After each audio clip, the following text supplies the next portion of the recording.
10년입니다. 강산이 변한다는 그 긴 시간 동안 저는 제 인생을 지우고 살았습니다. 침에 걸린 시어머니가 제 얼굴에 오물을 던지고 밤마다 죽은 시아버지를 부르며 소리를 질러도 내 팔자려니 하며 버텼습니다. 제 손목은 너덜너덜해졌고 제 자식들 대학 입학식도 제대로 못 챙기며 그 지옥 같은 수발을 다 받아냈습니다. 하지만 그 끝에 기다리고 있던 건 고맙다는 말 한마디가 아니라 제 뒤통수를 후려치는 잔혹한 배신이었습니다. 오늘 제가 그 끔찍했던 10년의 마침표를 어떻게 찍었는지, 그리고 저를 벌레보다 못하게 여겼던 인간들을 어떻게 지옥으로 보냈는지 다 말씀드리겠습니다. 야, 이 도둑년다. 내 비단치마 어디 갔어? 네가 시장에 내다 팔았지. 새벽 2시 칠흑 같은 어둠을 뚫고 날카로운 비명이 거실을 갈랐습니다. 저는 심장이 덜컥 내려앉아 자다가 말고 튀어나갔습니다. 거실 한복판에는 침에 삼기인 시어머니가 옷가지를 다 끄집어내어 난장판을 만들어 놓고 계셨죠. 어머니, 새벽이에요. 비단치마는 작년에 버리셨잖아요. 일단 들어가서 주무세요. 제가 조심스럽게 팔을 잡자 어머니는 기다렸다는 듯 제 손등을 꼬집고 침을 뱉으셨습니다. 어디서 시어머니 몸에 손을 대. 이 근본도 없는 년이 우리 집안 재산 다 빼돌리려고 작정을 했구나. 제 손등엔 펄언멍이 가실 날이 없었습니다. 시어머니의 침에는 악질 중에 악질이었습니다. 정신이 있을 때는 애미야 고맙다 하시다가도 해만 지면 저를 식모 취급하며 괴롭혔죠. 그럴 때마다 제 남편이라는 사람은 방 안에서 귀를 막고 모른 척했습니다.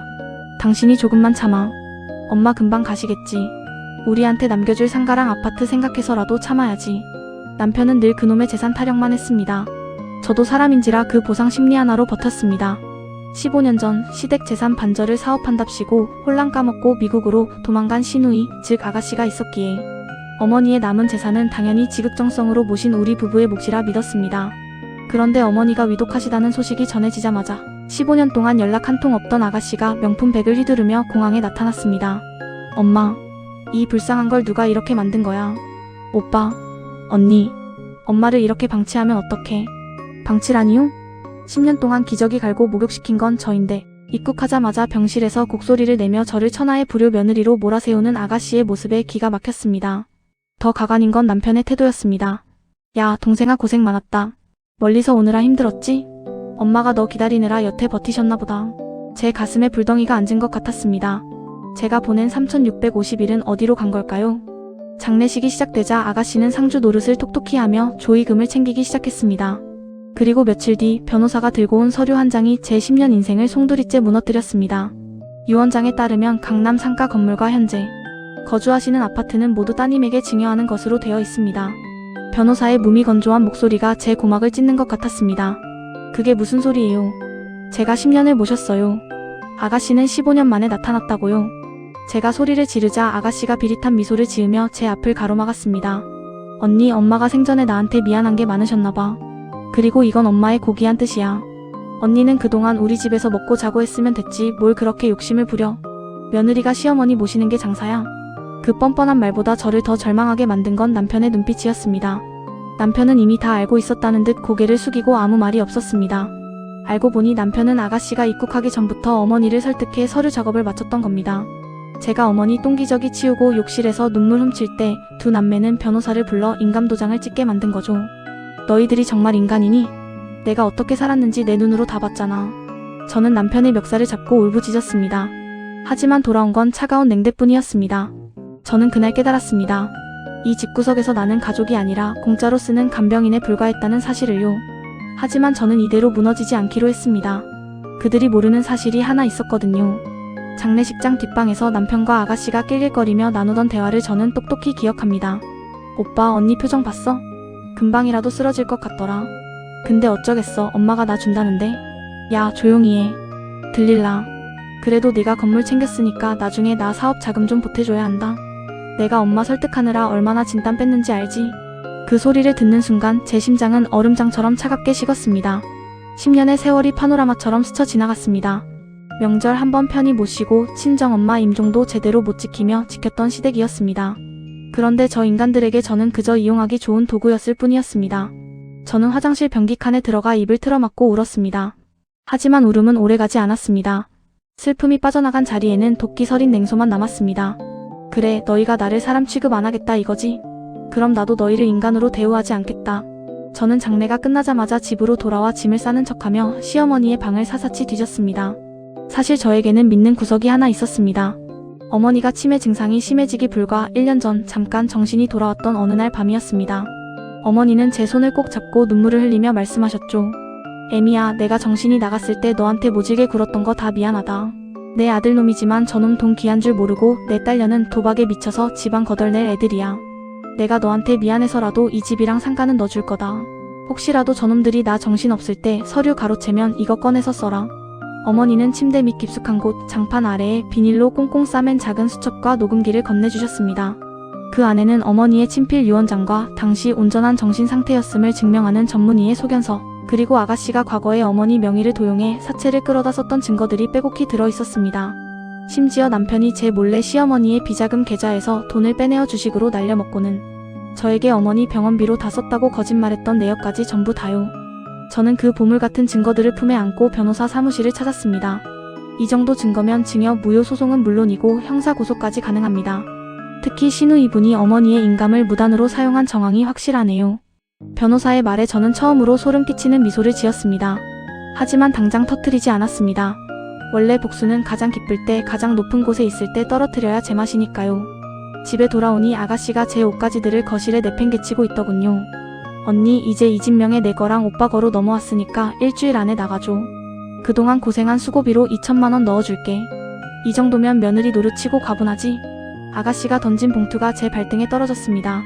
남편은 옆에서 사과 껍질이나 깎아먹으며 여보, 동생 성이니까 받아. 우리 이제 작은 전세 구해서 조용히 살자라며 속 뒤집어지는 소리를 해댔습니다. 전세? 그 돈으로 전세를 구할 수 있을까? 당신들 내가 가만히 있을 줄 알았어? 제 목소리가 평소보다 낮고 차갑게 깔리자 아가씨가 비웃으며 다가왔습니다. 어머 언니, 가만히 안 있으면 어쩔 건데. 법적으로 이미 끝났다니까? 무식하게 시골에서 올라와서 우리 엄마 등쳐먹으려다가 실패하니까 이제야 본색이 나오네. 그 무식하다는 말, 등쳐먹으려 했다는 말. 그 말이 제 가슴 속에 남아있던 마지막 한 조각의 자비심마저 불태워 버렸습니다. 그래 아가씨, 법대로 하자고 했지? 그럼 진짜 법이 뭔지 내가 오늘부터 보여줄게.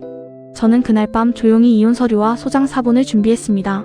그리고 아가씨가 미국에서 가져왔다는 그 화려한 명품들의 자금 출처를 캐기 위해 제가 10년 동안 어머니 수발들며 어깨너머로 알게 된 시댁 인맥들을 하나둘씩 가동하기 시작했습니다. 그들은 몰랐습니다. 제가 어머니 기저귀만 간 게 아니라 정신이 온전치 못한 어머니를 대신해 건물의 임대료 관리와 세무 처리를 5년 넘게 도맡아 왔다는 사실을요. 그 건물의 구석구석 어떤 구린 돈이 흐르는지 저만큼 잘 아는 사람은 없었습니다. 당신들 일주일 뒤에 내 발밑에서 빌게 될 거야. 단 한 명도 용서 안 해. 저는 짐 가방을 들고 집을 나왔습니다. 뒤에서 남편이 어디가? 밥은 해놓고 가야지. 라고 소리쳤지만 그 한심한 목소리가 이제는 아무런 고통도 주지 못했습니다. 집을 나온 지 정확히 3일째 되는 날, 저는 남편과 아가씨의 핸드폰에 폭탄을 투하했습니다. 징역 무효 소송 접수 안내 그리고 부동산 처분 금지 가처분 신청 완료 문자였죠. 전화기가 불이 나도록 올려댔지만 저는 단 한 통도 받지 않았습니다. 대신 문자를 보냈습니다.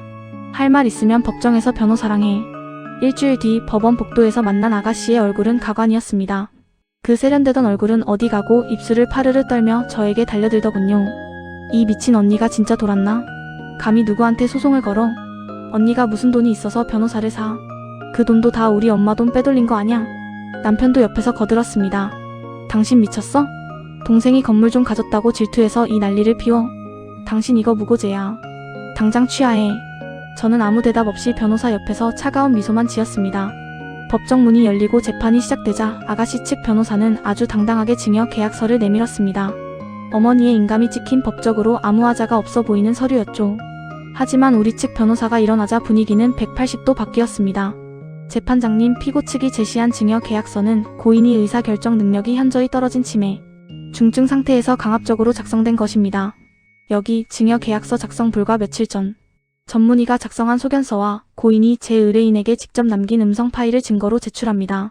법정 가득 시어머니의 목소리가 울려 퍼졌습니다. 애미야, 저놈들은 악마야. 나를 가두고 자꾸 도장을 찍으라고 한다. 무섭다 애미야. 치매 증상이 잠시 호전되었을 때 어머니가 울면서 제 녹음기에 남기신 처절한 고백이었습니다. 법정 안은 찬물을 끼얹은 듯 조용해졌습니다. 아가씨의 얼굴은 흑빛이 되었고 남편은 고개를 푹 숙인 채 제 눈을 피했습니다. 하지만 이건 시작일 뿐이었습니다. 저는 아가씨의 결정적인 급소를 찔렀습니다. 추가로 피고가 증여받은 상가 건물을 담보로 해외 카지노 자금을 세탁한 정황을 포착하여 금융감독원에 신고 접수 완료했습니다. 아가씨, 미국에서 사업했다는 거 거짓말이죠? 거기서 도박빚 지고 쫓겨난 거 내가 모를 줄 알았어요? 재판장을 나오자마자 아가씨는 제 바지 가랑이를 붙잡았습니다. 언니, 내가 잘못했어. 내가 미쳤었나봐. 그거 신고 취소해줘. 나 감옥 가기 싫어. 남편 역시 제 손을 잡으며 비굴하게 굴더군요. 여보, 우리가 가족끼리 왜 이래? 소송 취하하고 집에 가자. 내가 당신 명의로 아파트 돌려놓으라고 동생한테 잘 말할게. 저는 남편의 손을 가차없이 뿌리쳤습니다. 가족? 내가 10년 동안 어머니 대소변 받아낼 때 당신은 어디 있었어? 당신 동생이 나한테 푼돈 던져주면서 나가라고 할 때 당신 사과 깎아먹고 있었잖아. 이제 와서 가족을 찾아? 당신들은 가족이 아니라 내 인생을 갉아먹은 기생충들이야. 저는 미리 준비한 서류를 하나 더 던졌습니다. 바로 이혼 소장과 재산 분할 청구서였습니다. 당신이 어머니 통장에서 몰래 뺀 5억, 그리고 주식으로 날린 돈까지 싹 다 청구했어. 이 집, 상가, 이제 다 경매로 넘어갈 거야. 당신들 이름으로 된 건 단 하나도 남지 않게 내가 만들 거니까 기대해. 남편은 넋이 나간 듯 바닥에 주저앉았습니다. 그 화려했던 시댁 식구들이 한순간에 무너지는 꼴을 보니 10년 묵은 체증이 싹 내려가는 기분이었습니다. 하지만 저는 여기서 멈출 생각이 없었습니다. 그들이 제 인생에 가했던 모욕, 그 죗값을 낱낱이 치르게 해야 했으니까요. 그날 저녁 시댁으로 형사들이 들이닥쳤다는 연락을 받았습니다. 신우이는 사문서 위조 및 증여세 포탈, 그리고 불법 자금 해외 반출 혐의로 긴급 체포되었습니다. 남편은요? 아가씨에게 상가 수익을 나눠받기로 하고 어머니를 감금하고 협박하는데 동조했다는 혐의로 조사를 받게 됐죠. 저는 호텔 침대에 누워 10년 만에 처음으로 깊은 잠을 청했습니다. 창밖으로 보이는 도시의 불빛들이 마치 저의 승리를 축하해주는 전광판 같았습니다. 이제 남은 건 이 무너진 폐허 위에서 저만의 진짜 인생을 다시 세우는 것뿐이었습니다. 재판 결과는 참혹했습니다. 아니, 저에게는 더없이 공정한 결과였죠. 신우이는 사문서 위조와 상습 도박, 조세 포탈 혐의가 병합되어 징역 3년의 실형을 선고받고 법정 구속되었습니다. 그 우아하던 명품 코트 대신 번호가 적힌 수의를 입고 끌려가며 저를 향해 악을 쓰더군요. 이 독한 년, 네가 어떻게 나한테 이래? 오빠가 말 좀 해봐. 하지만 남편 역시 그럴 처지가 아니었습니다. 어머니를 협박해 인감을 뺏으려 했던 증거가 명백했기에 존속 협박 방조죄가 적용되었고 제가 청구한 이혼 및 재산 분할 소송에서 완패했습니다. 그가 그토록 탐내던 상가는 결국 경매로 넘어갔고 평생 일 한 번 안 해본 남편은 수억 원의 빚더미에 앉은 채 길바닥으로 나앉게 되었습니다. 모든 소송이 끝나고 저는 시어머니의 유골함 앞에 섰습니다. 어머니, 이제 편히 쉬세요. 어머니가 주신 기회로 저 제 인생 찾았습니다. 눈물이 날 줄 알았는데 이상하게도 가슴이 빵 뚫린 듯 시원하기만 했습니다. 저는 남편과 아가씨가 한 푼도 남기지 않고 탈탈 털린 그 돈으로 작은 카페를 하나 차렸습니다. 이제는 새벽 2시에 고함에 깰 일도, 누군가의 똥기저귀를 갈며 자괴감을 느낄 일도 없습니다. 제 손에는 퍼런 멍 대신 향긋한 커피 향이 배어있고 제 얼굴에는 누군가의 눈치를 보는 비굴함 대신 당당한 미소가 자리 잡았습니다. 여러분, 효도라는 이름으로 자신의 인생을 지우지 마세요. 가족이라는 이름으로 당신의 희생을 당연하게 여기는 사람들은 가족이 아니라 가해자일 뿐입니다. 참는 것이 미덕인 시대는 끝났습니다. 자신을 지키는 법을 배우세요. 제가 그랬던 것처럼 말입니다. 오늘 제 이야기가 여러분의 가슴속에 작은 용기가 되었기를 바랍니다. 혹시 지금 이 순간에도 가족이라는 울타리 안에서 홀로 눈물 흘리며 버티고 계신 분이 있나요? 여러분의 잘못이 아닙니다. 이제는 그 무거운 짐을 내려놓고 당신 자신을 먼저 사랑하셨으면 좋겠습니다. 이 사연이 통쾌하셨거나 주변에 비슷한 고민을 가진 분이 있다면 이 영상을 널리 공유해주세요. 여러분의 작은 공유가 누군가에게는 지옥 같은 현실을 벗어날 큰 힘이 될 수 있습니다. 이런 사이다 같은 실화 사연을 계속 보고 싶으시다면 화면 아래의 구독과 좋아요, 그리고 알림 설정까지 꼭 부탁드립니다. 여러분의 응원이 다음 사연을 제작하는 데 큰 힘이 됩니다. 오늘도 당신의 인생이 주인공이 되는 하루가 되시길 바랍니다. 감사합니다.